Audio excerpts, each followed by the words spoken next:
o Capitão América fala para ele: um homem grande com armadura, sem isso que você é. Ele responde: deixa eu ver, sou gênio, sou um bilionário, sou um playboy, sou um filantropo. E isso, tem até camiseta sendo vendida com essa frase, com o rosto do herói.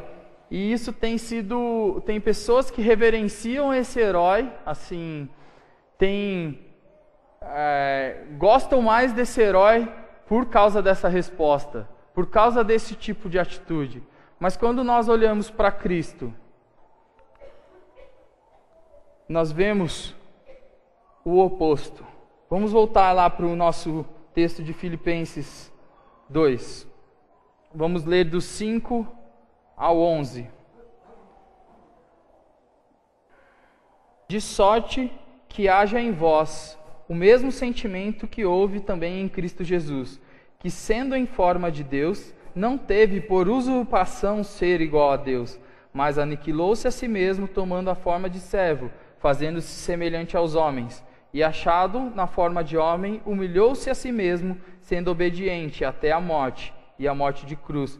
Pelo que também Deus o exaltou soberanamente, e lhe deu um nome que é sobre todo nome, para que ao nome de Jesus se dobre todo o joelho dos que estão no céu, na terra e debaixo da terra, e toda língua confesse que Jesus Cristo é o Senhor, para a glória de Deus Pai. Amém? Esse é o nosso herói, que entendeu que ser como Deus não era algo que ele devia se apegar, em algumas versões falam. Ele desceu, se humilhou, se tornou servo, para aí sim, realmente, salvar a humanidade.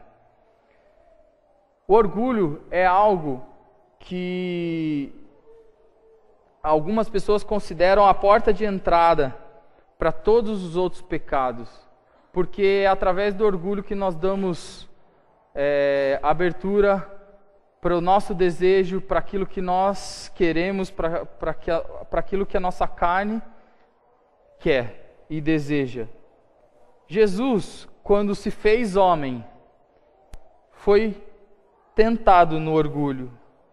Lá em Mateus 4, se você quiser abrir, eu vou ler. Mateus 4, versículo 8.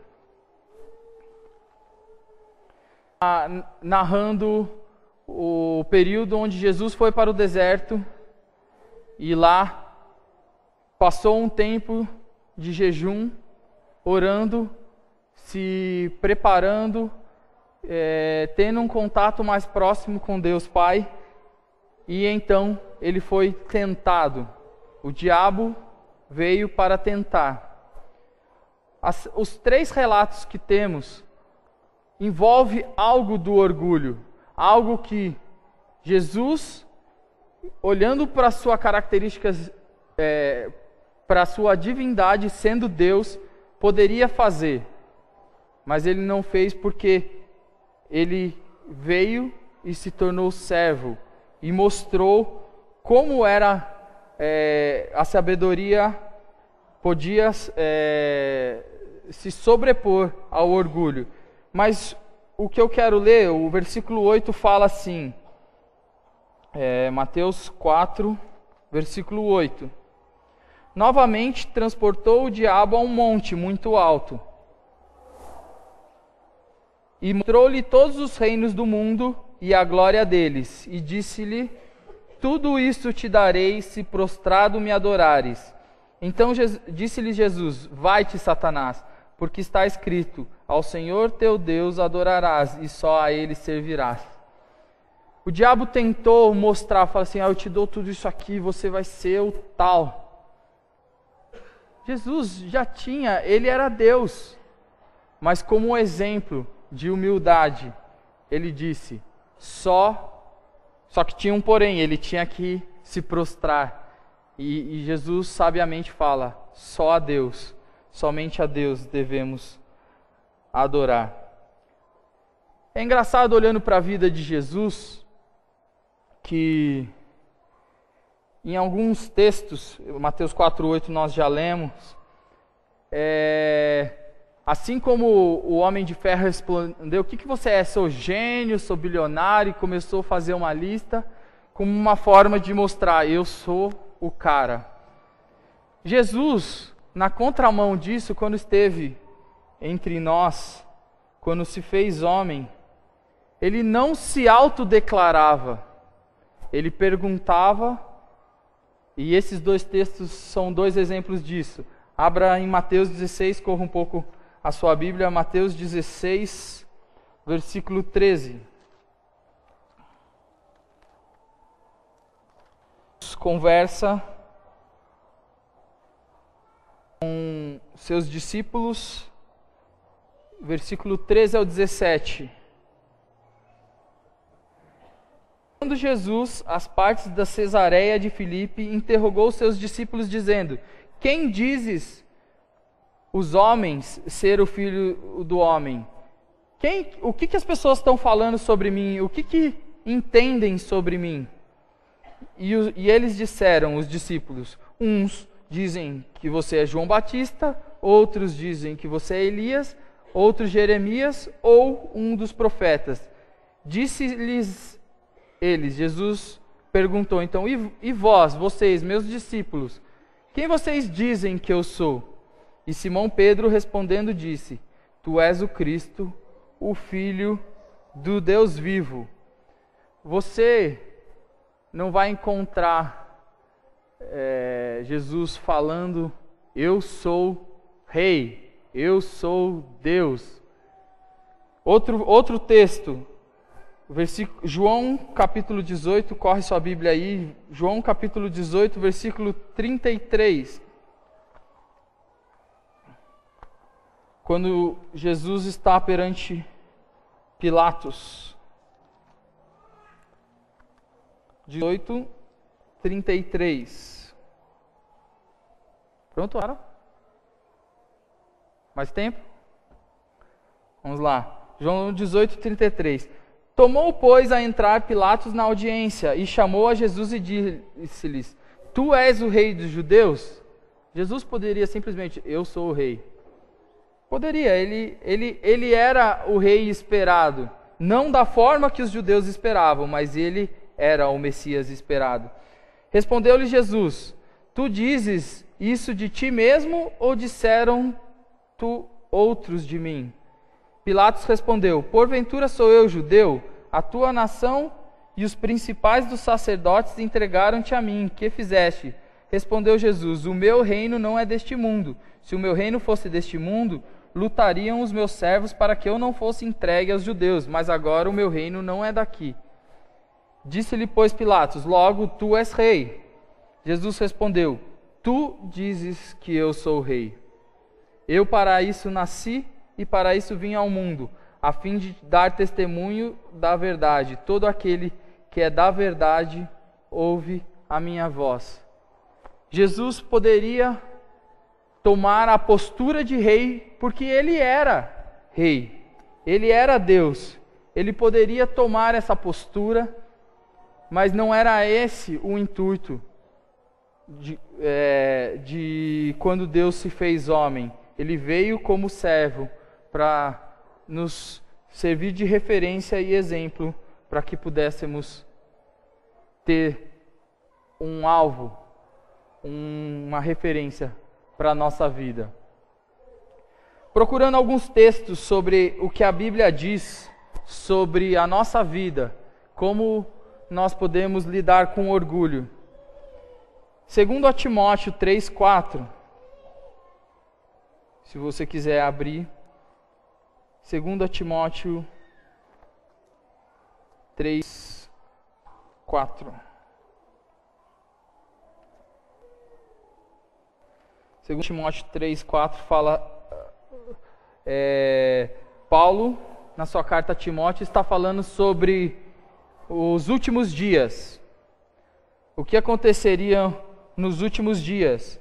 E no versículo fala, ele está dando um exemplo de como as pessoas são. Podemos ler do versículo 1. 2 Timóteo 3, versículo 1. Sabe, porém, isto, que nos últimos dias sobrevirão tempos trabalhosos, porque haverá homens amantes de si mesmos, avarentos, presunçosos, soberbos, blasfemos, desobedientes, ingratos, profanos, sem afeto natural, irreconciliáveis, caluniadores, incontinentes, cruéis, sem amor para com os bons, traidores, obstinados, orgulhosos, mais amigos dos deleites do que amigos de Deus. Olhando para esse texto, olhando para o mundo lá fora, para a sociedade de hoje em dia, a gente pode crer que a gente está próximo ou já está nesse tempo dos últimos dias, porque muitas dessas coisas é o que infelizmente nós vemos no dia a dia, não só lá fora, às vezes nas nossas próprias vidas. Agora, em Romanos capítulo 12, lembrando daquela definição que eu falei para vocês marcarem lá atrás sobre orgulho, versículo 3 de Romanos 12 diz assim: porque pela graça que me é dada, digo a cada um dentre vós que não saiba mais do que convém saber, mas que saiba com temperança, conforme a medida da fé que Deus repartiu a cada um. Em outra versão fala: pois pela graça que me foi dada, digo a todos vocês, ninguém tenha de si mesmo um conceito mais elevado do que deve ter, mas pelo contrário, tenha um conceito equilibrado, de acordo com a medida da fé que Deus lhes concedeu. Lembra que a gente viu na definição que eu achei na internet, que orgulho é ter um conceito elevado de si mesmo. E em Romanos 3, nós somos incentivados a não termos um conceito próprio acima do que se deve. Ter um conceito equilibrado sobre nós mesmos. Tarefa um pouco complicada. Quem que pode dar um conselho equilibrado, um conceito equilibrado sobre quem eu sou, sobre quem você é? Quem pode dizer quem eu sou, tirando as armaduras que eu coloco para transparecer para as outras pessoas? O que eu tenho, o que eu faço, tirando essas coisas de fora, aquilo em que eu me sinto orgulhoso, quem que pode me ajudar a ter um conceito equilibrado sobre mim mesmo? Somente Deus pode dizer quem de fato nós somos. Uma vez conversando com um amigo, alguém que me aconselhou numa conversa a respeito quando eu estava procurando emprego, conversando a respeito de entrevista, que muitas vezes nós, no intuito de não se transparecer orgulhosos, nós falamos, não, por exemplo, eu sei fazer uma conta, eu sou muito bom em matemática, e alguém pergunta, quem aqui é bom em matemática? Daí você fica quieto e fala, não, eu não sou tão bom assim. Às vezes isso é um falso. Eu sei, mas eu não quero transparecer, eu quero parecer alguém humilde. E aí entra naquilo que eu tenho, que a gente viu lá atrás, eu sou orgulhoso de ser humilde. Um conceito equilibrado sobre nós mesmos é saber quem nós somos e agir como tal. Jesus sabia quem ele era. Ele não tomava uma postura orgulhosa de querer parecer superior aos outros, mas aquilo que ele tinha, a missão que ele tinha, aquilo que ele sabia que ele era, ele agiu dessa forma. Ele se portou de forma a atender aquilo que ele era, daquilo que Deus esperava dele. Eu não preciso me autoproclamar bom, dizer eu sou bom nisso, eu sou bom naquilo, como Jesus fez. Mas eu tenho que entender que se eu posso fazer algo e não faço porque eu não quis cair no erro de parecer para os outros que eu estou me achando, eu também estou fugindo do conceito equilibrado, assim como nós vimos em Romanos. Humildade é saber o que você é, saber suas capacidades, mas não se colocar em um nível superior às outras pessoas. Você pode se portar com a capacidade que Deus te deu, com o talento que Deus te deu, com a sabedoria, o dinheiro, o status, a riqueza, a beleza, seja o que for que Deus te deu. Mas você não pode colocar isso como uma forma de se colocar superior às outras pessoas. Tem 2 textos que eu queria ler. Se você está anotando, você pode anotar, mas eu vou ler rapidamente. Em 1 Pedro 5,5, é um conselho aos jovens: sejam humildes, submissos aos mais velhos. Em 1 Timóteo 3,6, 1 Timóteo 3,6, quando Paulo está falando para Timóteo a maneira de escolher um pastor, um sacerdote, alguém que ia estar nessa posição sobre a igreja, ele diz para não ser um recém-convertido. E Paulo fala para que ele não caia no mesmo pecado do diabo, o orgulho. O pecado que ele referencia do diabo, o orgulho, é querer ser igual a Deus. Ele se elevou, se achou mais do que ele deveria ser, se não teve um conceito equilibrado sobre si mesmo, e isso ocasionou na sua queda. Quando nós procuramos, esse é um conselho para a escolha de um pastor, que ele não seja um recém-convertido, para que, por exemplo, nossa, eu estou há 1 ano na igreja, já me escolheram como pastor, eu sou realmente o cara, mas que isso possa transparecer na nossa vida, do dia a dia também. A gente tem deixado lugar para o orgulho? Vamos pensar na nossa vida, em como podemos estar vencendo o orgulho. Queria citar um exemplo de outro personagem da Bíblia, que é muito interessante nessa relação de orgulho.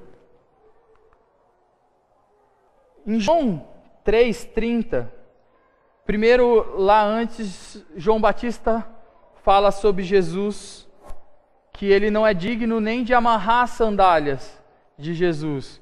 E ele diz, como a música que nós cantamos: convém que ele cresça e eu diminua. Quando as pessoas procuraram João Batista para saber a respeito de Jesus, ele falou: convém que eu diminua e que ele cresça. E na contrapartida, Mateus 11:11 é uma declaração de Jesus a respeito de João Batista. Eu quero ler esse texto, Mateus 11:11. Você não precisa abrir, você pode só anotar aí se você estiver anotando. Jesus fala: em verdade vos digo que entre os que de mulher têm nascido, não apareceu alguém maior do que João Batista, mas aquele que é o menor no reino dos céus é maior do que ele. Jesus falando de João Batista, que ele era o maior entre os nascidos de mulher.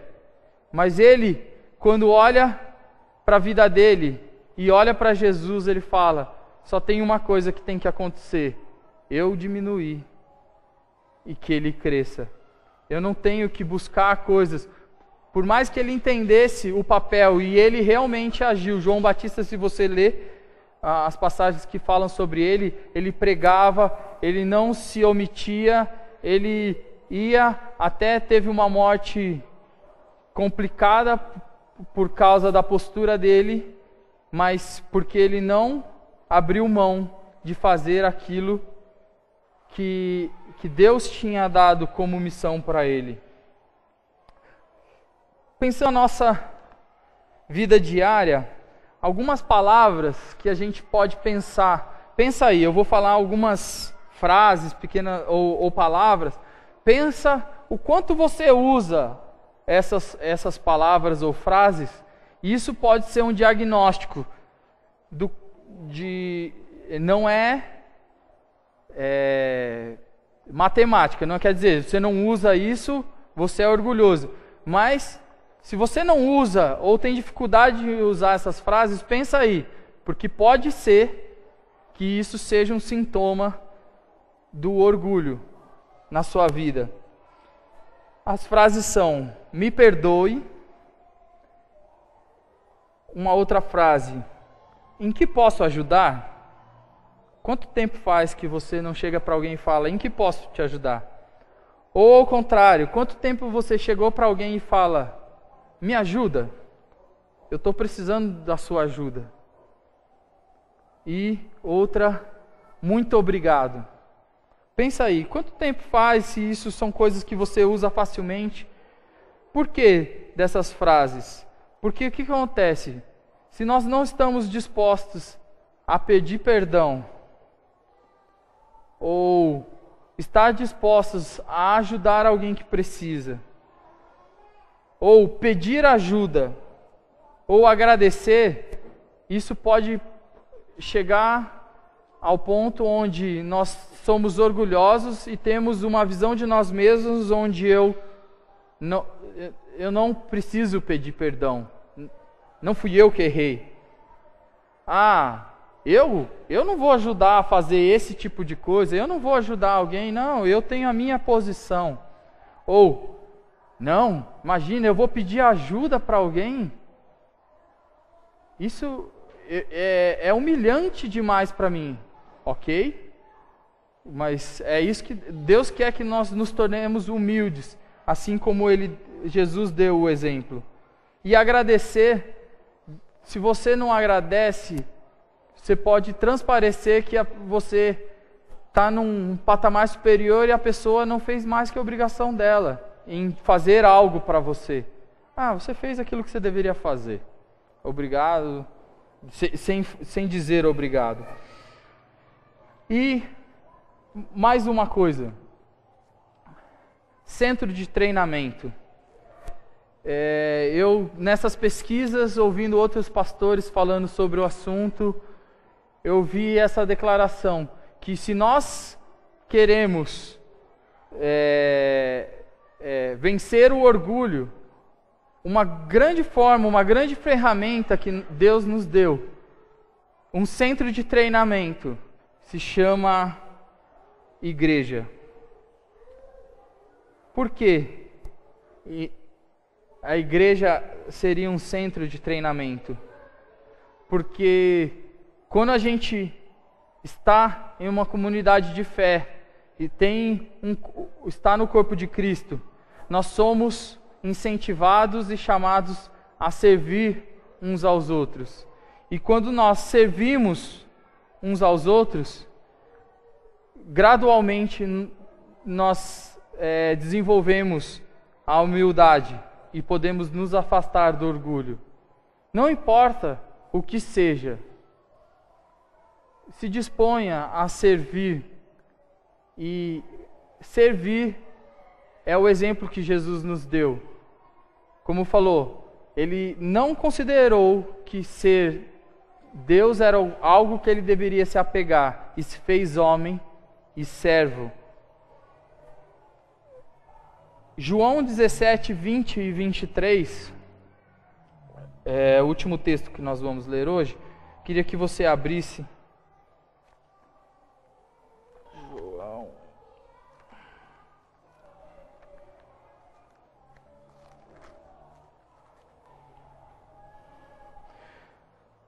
No fim do seu ministério, quando já estava se encaminhando para o fim do seu ministério, Jesus ora por nós, pelos futuros cristãos, pelos futuros crentes.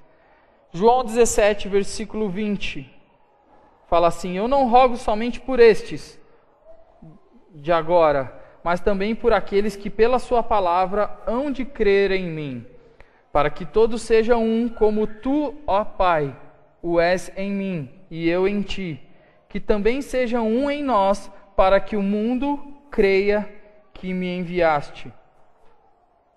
E eu dei-lhes a glória que a mim deste, para que sejam um como nós somos um, eu neles e tu em mim, para que eles sejam perfeitos em unidade, e para que o mundo conheça que tu me enviaste a mim, e que tens amado e a eles como me tens amado a mim. Jesus orou para que a gente fosse um.